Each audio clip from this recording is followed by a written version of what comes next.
Assalamualaikum warahmatullahi wabarakatuh. Selamat berjumpa kembali di dalam kuliah termodinamika teknik kimia. Kali ini kita akan mempelajari vapor compression refrigeration cycle atau siklus refrigerasi kompresi uap ya. Kompresi uap. Nah, di dalam siklus refrigerasi kompresi uap ini ya, ada working fluid atau fluida yang bekerja di situ ya, berupa yang kita sebut sebagai refrigeran ya. Refrigeran. Nah, alat-alat yang standar di dalam siklus kompresi uap itu ya terdiri dari, pertama adalah kondenser ya. Kondenser. Kemudian ada throttle valve, kemudian evaporator, lalu keluar evaporator ya, itu masuk kompresor ya, kemudian kompresor keluar, refrigeran keluar kompresor, itu masuk kondenser. Nah gitu, jadi siklusnya kita mulai ya, nomor 1 ya.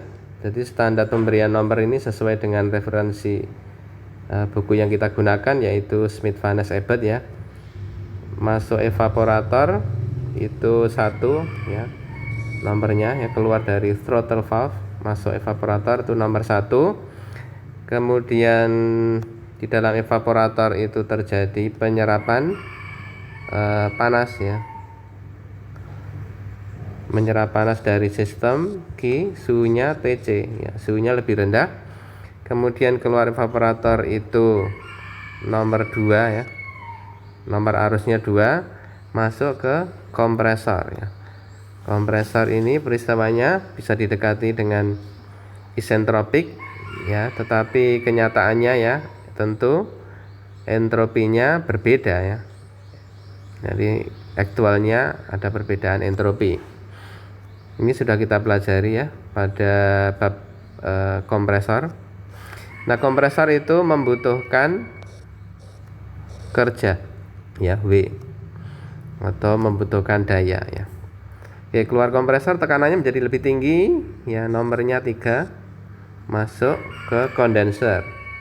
Masuk kondenser, kemudian di situ membuang panas ya.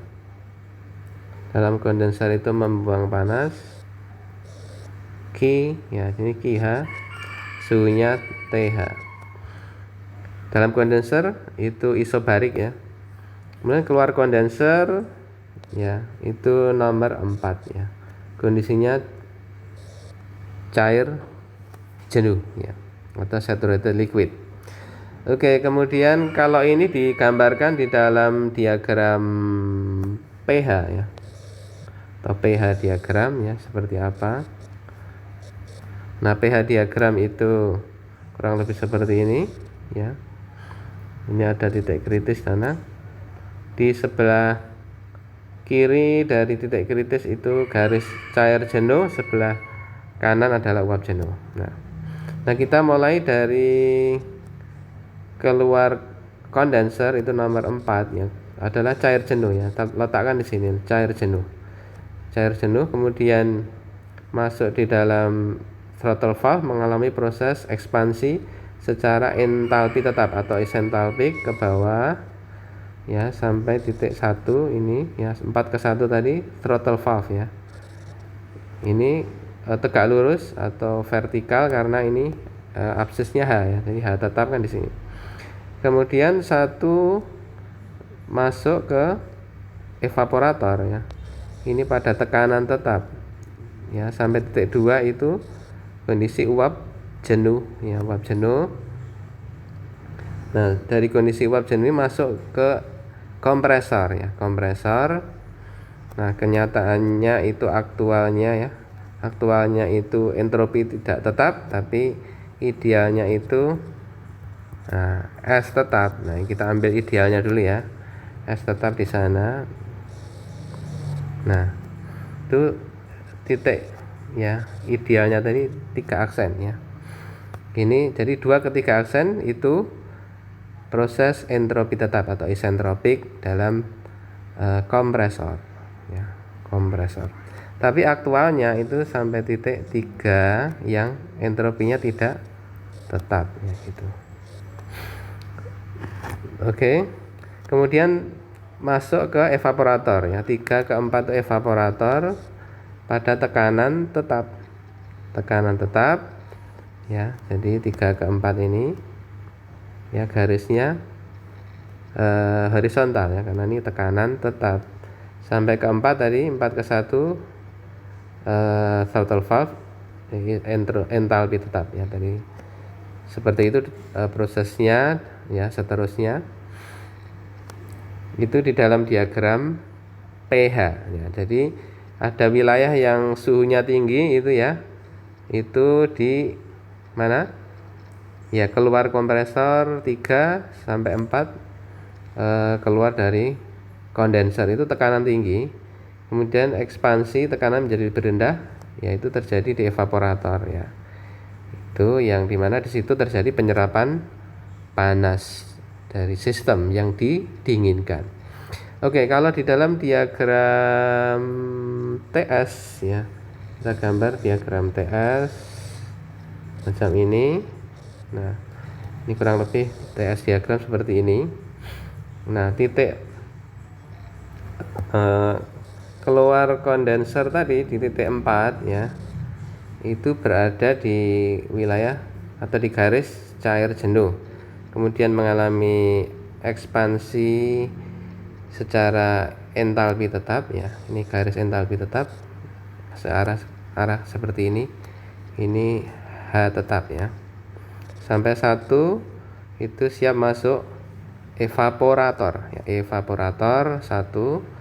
Nah, di dalam tadi evaporator itu menyerap panas sehingga dia menjadi uap ya, uap jenuh. Ini peristiwanya isobarik ya, 1 ke 2 isobarik di dalam evaporator menyerap panas.